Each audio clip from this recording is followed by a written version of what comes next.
Urban Explorer, what was your "I better get the fuck out" story? Chernobyl exclusion zone in Ukraine.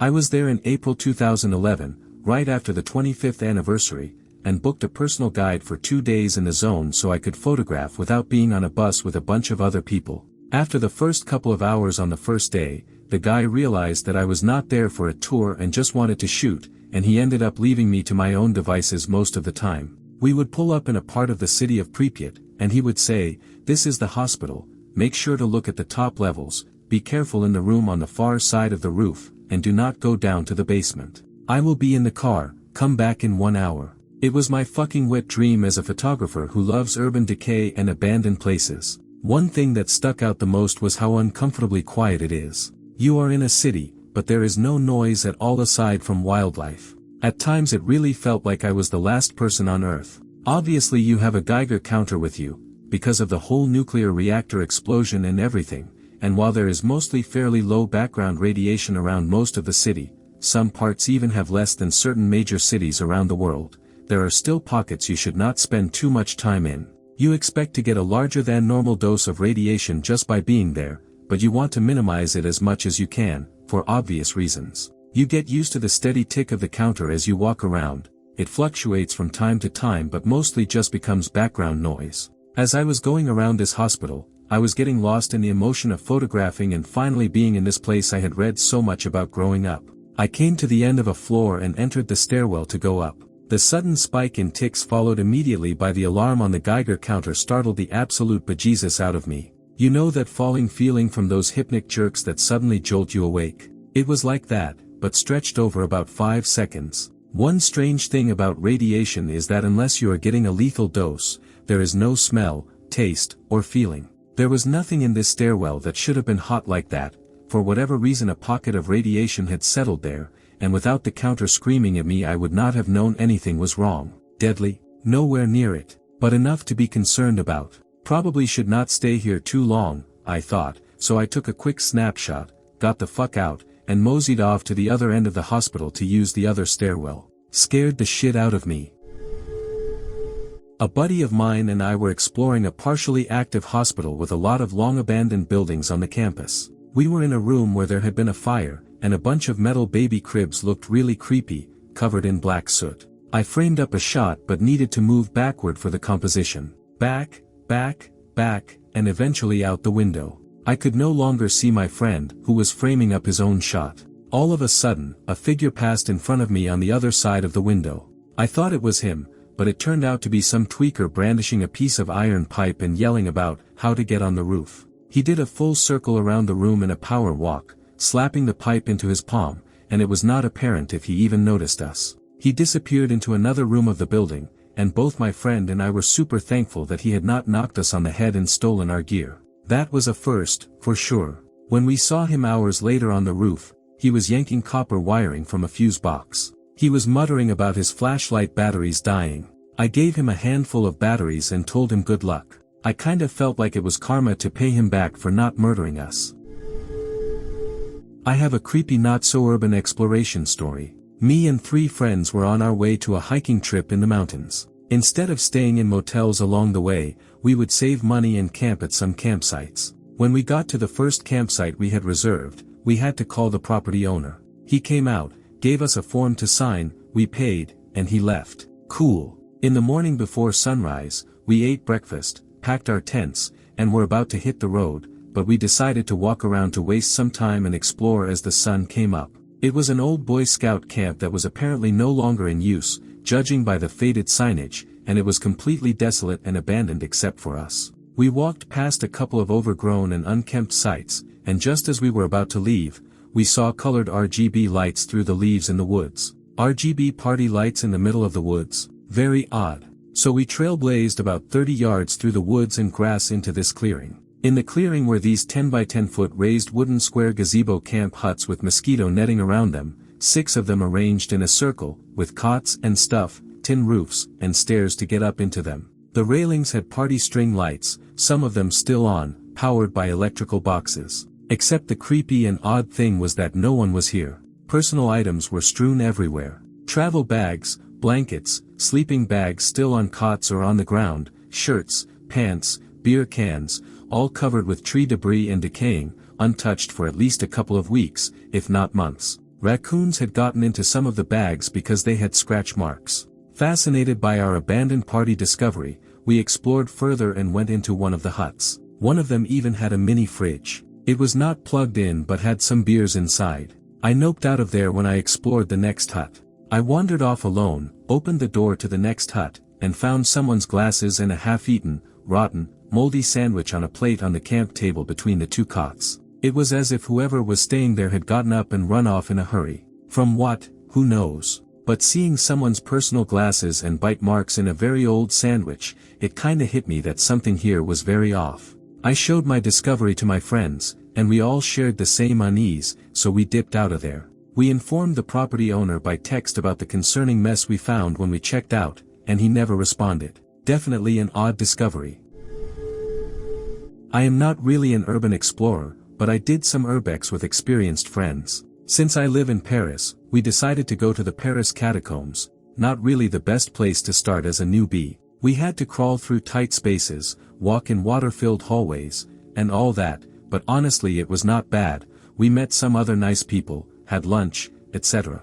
It was a pretty interesting experience, since it is such a beautiful and weird place to be. The horrifying part came a few days after the exploration. While talking to a friend about what we did, I realized how dangerous and terrifying it really was. I mean, we were I do not know how deep underground with no way to contact emergency services if we got injured or lost, and we had to crawl through tight spaces that could have been blocked when we were exiting the catacombs. We were alone in the dark, in a place that is supposedly not open to the public, and we were totally responsible for whatever could have happened to us. Just imagine being trapped there, a dark place with no way to contact anyone outside, forced to wander around until you die. No one can hear you outside, and you can get lost so easily with all the different corridors. It is a goddamn maze in the dark. You also never know who you could meet in those kinds of places.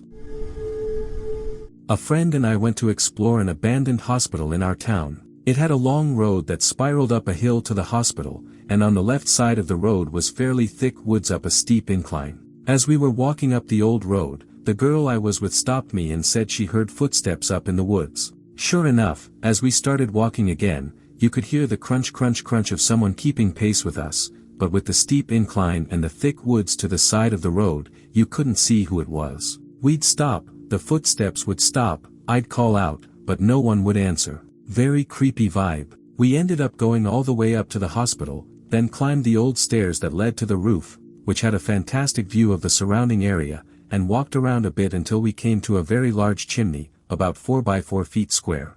After looking down into the dark for a bit, I grabbed a few nearby small stones and tossed them in to see how far it went. The abandoned hospital had several levels. All of a sudden I started hearing a weird rustling sound from the chimney that got louder and louder until I had to duck out of the way as a huge group of bats shot up out of it into the air. It was very surreal seeing them flying around us like crazy, but since it was evening by then, they mostly flew off. We never had any issues leaving and never did figure out who was following us in the woods. I'd say it was a security guard, but they never said a word. Went exploring in an old textile mill in rural Alabama.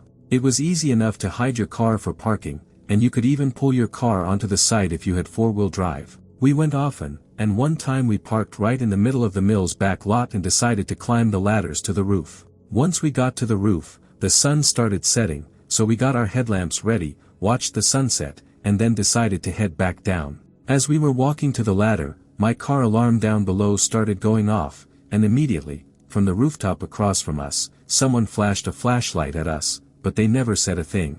I was way too nervous about my car being stolen to really care about the other person, but they didn't chase us or yell. They just kept their light on us so we could never see them and followed us with it until we got into the car and left. I never went back after that. It's torn down now. I convinced a group of about 5 or so of my friends to go with me into this old house located in an odd industrial area, like on one of those service roads next to a highway. The only way in was through the basement and up a hole in the wall at the top of the stairs. After exploring for a while, I thought I would do a scout mission for fun that involved walking around the house to check for cops. Well, what do you know, there were police cars just pulling onto the street with their sirens on, heading to the restaurant next door. Someone probably reported us. The exit was on the other side of the house from the cops, so I quickly called up to the others to climb back out, and we somehow managed. I don't generally believe in intuition, but I do find it odd that I had the urge to do a sweep right when the cops showed up. There was this massive salt storage facility with a mountain of salt owned by a private company on a rather derelict property next to the city's bay. I'm guessing the company sold salt to the city and other municipalities for road maintenance during the winter. My friends and I, all about 12 at the time, thought it would be cool to sneak in and climb to the top of this huge salt mountain. The mound was about 200 feet high. It was massive. We got to the top and celebrated, rewarded with the most gorgeous view of the city skyline and its buildings lit up across the bay as afternoon turned to dusk. As we were getting ready to come down, about 5 guard dogs, I believe Dobermans, were at the bottom of the mound, staring up at us with piercing glares. They could not climb because they had no traction on the salt, and it probably hurt their paws. We all started freaking out. My friend's little brother began crying, and we yelled for help, but nobody was around. It was late on a cold Sunday afternoon in November. The sky's hue darkened as dusk turned to night, and we were probably up there for 2 hours trying to figure out what to do.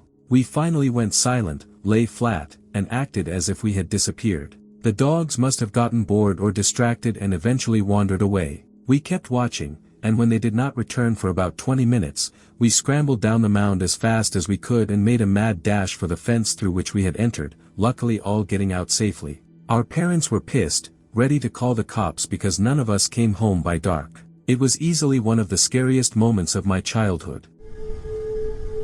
I decided to solo mission an abandoned church. I dropped down through a window into the basement. After wandering through a few hallways, I found a large room with stairs to the main level at the other end. I had just started crossing when I heard footsteps above me. It sounded like somebody walking with crutches or a peg leg, making a weird thunk-thunk, thunk-thunk, the steps circling overhead. I paused. I had had run-ins with homeless people before, and they were usually amiable. I would make small talk, give them a smoke and some change, and everything would be copacetic. This time, though, I had a bad feeling. After hesitating, I took a couple more steps toward the stairs. I was so focused on the noise that I accidentally kicked an empty spray paint can, which clattered across the floor. The footsteps stopped. Then whatever it was began running, still thunk-thunking, toward the stairs I was about to climb. Terror hit me like never before. I sprinted full tilt back to the window I had come through as the thing barreled down the stairs, and I somehow clawed my way up and out. I did not look back until I was safely outside, where I could neither hear nor see anything. I waited a few minutes, but apparently scaring me off had been good enough. It retreated back into the building. Slightly spooky epilogue. About 3 weeks later I returned with 2 friends. We got in and up the stairs without incident. Inside, we found clear evidence that multiple homeless people were living there, mattresses in corners, small fires, etc. Most of it seemed fairly normal. However, on the window sills we discovered headless birds and small mammals carefully lined up. After photographing the sanctuary, one friend and I headed to the 3rd floor, which had classrooms and offices. From the stairs I could see the door to a room off the top landing. As I reached the last few steps, the door abruptly slammed shut. The room was dark and seemed windowless. I felt no breeze and saw no open windows down the hallway that might have pulled it closed. My friend tried the door and said it felt like someone on the other side was holding it shut. We decided not to explore the 3rd floor. After regrouping downstairs, we left. About 3 years later I revisited that church and found the same door wide open. Shining my flashlight inside, I confirmed the room had no windows. That church is well known in the local exploring community. While several people say they get bad vibes there, no one else has reported encounters. I assumed the first incident was a homeless resident trying to scare me off. The dead animals were the work of an unmedicated schizophrenic, and the slamming door was someone protecting their nap or high. Even so, the whole experience was hair-raising and remains my go-to story for why you should never explore alone.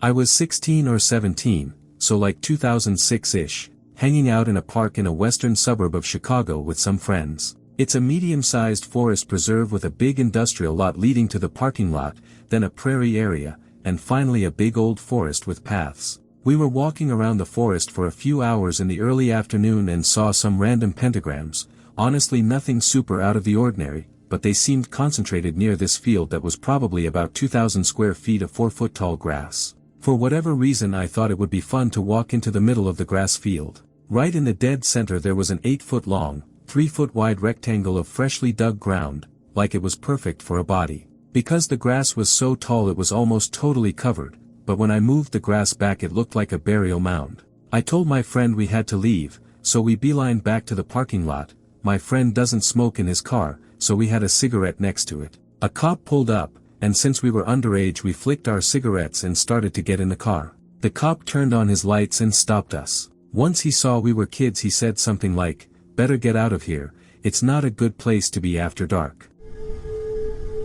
When I was a freshman in high school, 2 of my friends and I decided to skateboard around town. We found a giant drainage pipe about 5 to 5.5 feet in diameter across the street from our local mall and decided to explore inside, thinking it would be fun to skate in the pipe, but there was too much water. Along the way we found the typical graffiti and trash you normally see in these places. A couple 100 feet in, we came to a chamber that was probably a good 10 by 10 foot space. Inside, it looked like people had set up a couple of places to sit. Seemed like a cool little hangout, to a teenage me at least. We continued on to see how far into this thing we could go. A couple 100 feet past the big chamber, we reached a smaller chamber about 6 by 7 feet where the pipe changed from the big pipe to a smaller one about 3.5 feet in diameter and about 4 feet off the floor of the chamber, plus a few really small pipes you couldn't fit into, about 6 to 8 inches. We decided to take a break there and hang out for a bit. When silence fell between conversation,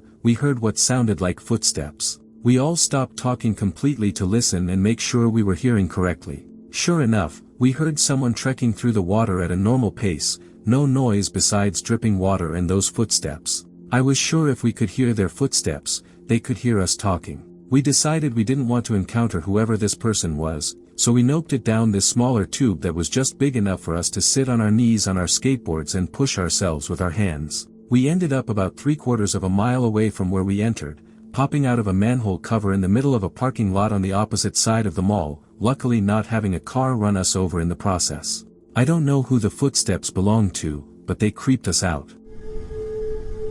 Years ago I went to a forest not far from my home. I was alone, and I liked to go through a pine forest to reach the other side, where there was an open space without trees about 10 meters above the river. I used to go there often, at least once a month in summer, but that time I saw wild boars drinking from the river. I stood there watching them until I heard a noise behind me, a few meters away in the trees. Frightened and thinking it was a wild boar, I climbed a nearby tree to wait until it left so I could walk away too. A few seconds later I realized it was not a boar, it was a person, walking on all fours and smelling of rot. He stood under the tree, staring at me. I was terrified. I honestly did not know what to do. My LG cookie had a dead battery, and there was no one who could see or hear us. He stayed there looking at me for at least 15 minutes, in silence, sitting cross-legged on the ground. I yelled at him to leave and asked what he wanted, but he remained silent. I kept staring at him in terror the entire time until he got up and started scratching his back against the tree, then he waved goodbye to me and walked away, moving normally. I waited at least another 10 minutes, looking around the other trees and searching for him, but he was gone. Then, with a peak of courage, I got off the tree and started running to get out of that wood as fast as possible. It was also getting dark, and I never ran so fast again. He was probably a homeless man who liked to play jokes and scare others, but the fact is that I never went back there.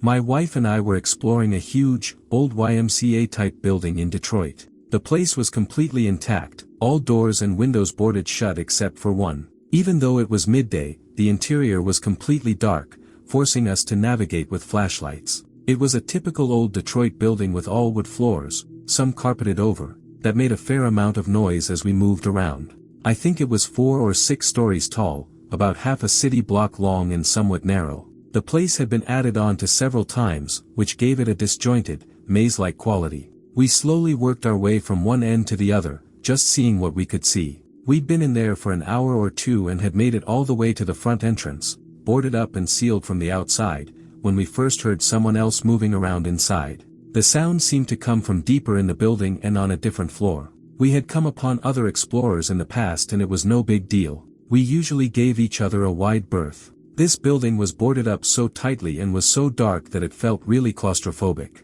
The halls were long and narrow, and we would have had to go right past whoever was in there with us if we ended up on the same floor. Also, this place was closer to downtown than we had ever explored, and we could not rule out the cops or some kind of security patrol. For a lot of reasons, we really did not want to run into whoever it was. We checked the front entrance, which was of course boarded up tightly. The sounds of movement continued toward us, hesitantly. After a minute or two of listening quietly, I realized they were taking a few steps, then stopping to listen, then moving again. They were trying to pinpoint our location, which made me want to run into them even less. Unfortunately, we had to go past them on another floor, since the only way out was on the opposite end of the building where we had come in. Not cool. I grabbed my wife's hand and we ran up a few flights of stairs to put some distance between us and whoever was in there with us. We quickly worked our way back through the building, moving as fast as we dared in the dark. When we stopped to listen, we heard that the other person had also picked up the pace.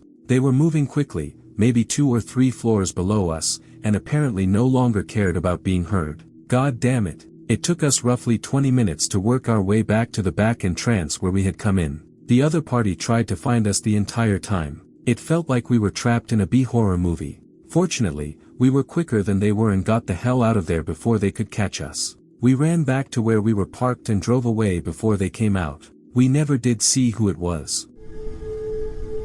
I live in a very rural area in East Texas and I was at a friend's birthday party. The average age group was 12 to 14 years old, and there were maybe 6 of us who stayed after the party ended. We stayed up much later and decided to walk the roads. It was 2002 or 2003, so none of us had cell phones and we did not take a flashlight. On this particular road, the average distance between houses is roughly 1/4 mile because most residents are landowners. We were not trying to be sneaky, but we were not being loud and obnoxious either. All of a sudden, in the pitch black and about 1/8 of a mile from any house, we heard a shotgun rack and a male voice assertively say, "What are you boys doing?" As if he was right on our heels. We never saw the guy, but we had enough moonlight to make out the Blacktop road and booked it back to my friend's house as fast as we could run. It was all we could talk about for weeks. That was wild. Not so much urban exploring, but we will give it a go. There is a large network of mines from the days when cement companies bored out any vein of worthy rock they could find in my local area. The cement that was mined was used to build the base of the Statue of Liberty and the footings for the Brooklyn Bridge, among other buildings in New York City and various other projects across the United States. The Mid-Hudson Valley has become a hotspot over the last number of years for urban exploring, and recreation in general, thanks to the Borscht Belt hotels, abandoned psychiatric facilities, and caves/mines. A wet afternoon during Hurricane Irene had my fire department pumping out basements, clearing roadways of trees or various debris, all while responding to the normal everyday, I dropped a 12-pack of Pepsi on my foot, calls. We did not get slammed as hard as some of the villages upstate. The creek in our town was high, for sure, but nothing was in danger of being destroyed. At roughly 3 p.m. we received a call that, quite frankly, sent chills down my spine. The tones went off, everyone's pager opened up, and the dispatcher at the County Coordination Center, who usually speaks in a calm, light demeanor, immediately sounded frazzled. Respond for 2 hikers, possibly trapped inside a mine shaft off Route 9W by the Stonebridge parking lot. Caller is located outside the opening and states the mouth to the entrance has slightly collapsed. I am the smallest guy in the department, but an avid caver, diver, and climber. I was always the one to jump in the water, climb the bridge or cliffs, or descend into the abyss, but something made me feel unsettled about this particular call. Once we arrived at the scene, my entire core turned into a knot. The roof of the cave had split. The entire side of the mountain looked as if it were ready to engulf us all as we stood looking into the wettest, most overgrown hole I have slid inside. I did not wait. Feet first, I made my way past a few chunks of stone that had managed to unlodge themselves from the ceiling above. It took me roughly 30 minutes to reach the 2 inside, and my joy turned to immediate terror. The interior of the mine shaft was leaking, stone was loosening from the roof and walls, and the floor was filling up quickly with dark, murky water. I pushed the 2 ahead of me, told them to hightail it out at a fast pace while there was still an opening, and to get off the side of the hill before the entire mountain collapsed. We made it out and the ceiling let go not 5 minutes later. We had just cleared the side of the hill when 2 boulders, each the size of a 2-story house, rolled clear down the hillside. Sometimes, you can hear small slides on wet days. I am assuming that the entire interior cavern that was mined from the center of the mountain will one day collapse, bringing the top of the mountain down with it. There is no longer an entrance to the mouth of this mine, but many others are still accessible to this day. Do not enter. I was exploring an abandoned mineshaft for the second day in a row. This was in a small, old Midwestern town that used to boom because of the mining industry but has long been abandoned. It was also about a 10-minute walk from the nearest road. This time I went with different friends and better flashlights. The door I'd used the first day was now padlocked shut. That should have been the first red flag. We found an entrance on the rooftop of one of the main buildings and kept exploring anyway. After covering roughly 3 floors of shaft below ground, we were back on the main level checking out the workshop/garage. I was peering through cracks in the rusted metal walls when a bright color caught my eye, a man in a blue sweater looking back at me. I could see 2 sets of eyes staring into the room. I whispered to my friends that someone was watching us, and we fucking booked it, jumping off the roof and into the woods. The men were in a pickup truck and drove around searching for us, even getting out to look around. We couldn't see them from where we took cover, but we heard the truck stop, the doors open, and footsteps crunching leaves and twigs only about 6 meters away. We hid there for roughly 15 minutes while they searched. It's harder than most people think to quiet your breathing after sprinting. It was terrifying. I'm not going back there.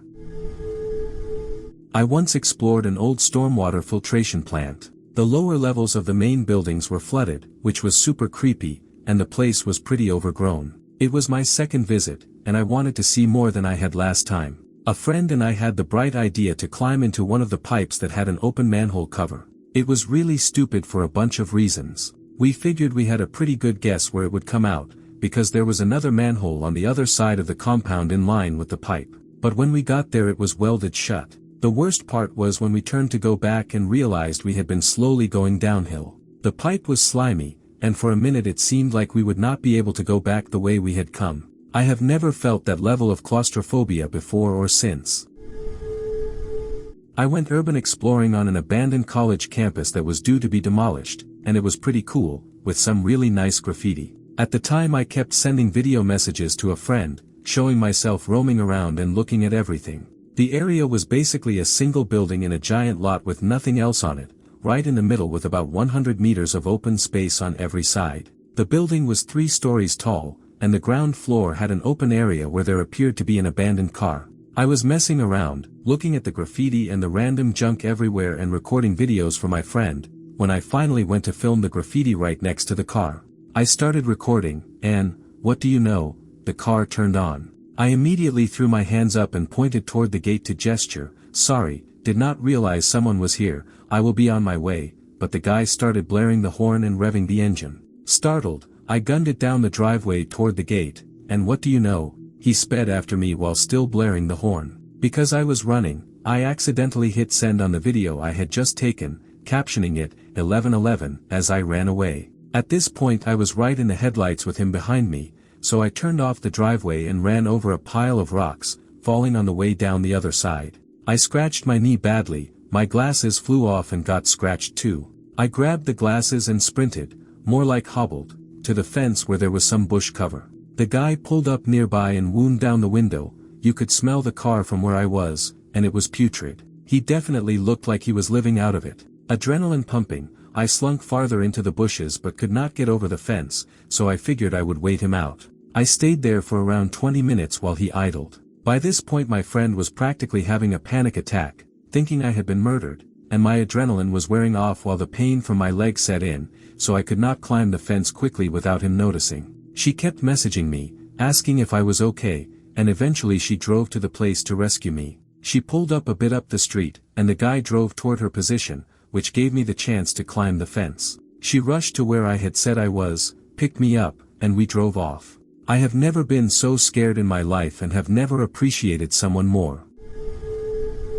Not exactly urban, back when I lived in the rural South, but my friend and I went to an abandoned trailer because she wanted to show me all the old Playboy magazines that were lying around. There were pentagrams painted on the front door and on one wall of the bedroom off the kitchen, but that was not too spooky. My brother was one of those edgy teenagers, and I had seen more than enough crookedly spray-painted pentagrams to know it was just idiots goofing off. Nah, the scary part was the half-dead cat hung by its back legs from the ceiling fan in the back room down the hall. We went to take it down so we could call the cops and then hopefully bury it at her house and give it some peace. And then it woke up and started squalling. It scratched me on my arms and her on the face and tried to get away, but it was so weak all it could do was stagger. We eventually wrapped it in my shirt and walked home to explain to her mom where we were and how it happened. That crotchety old cat lived another 6 years with no teeth, dislocated back legs, fixed by the vet, of course, but the cat still limped forever, and horrible cataracts.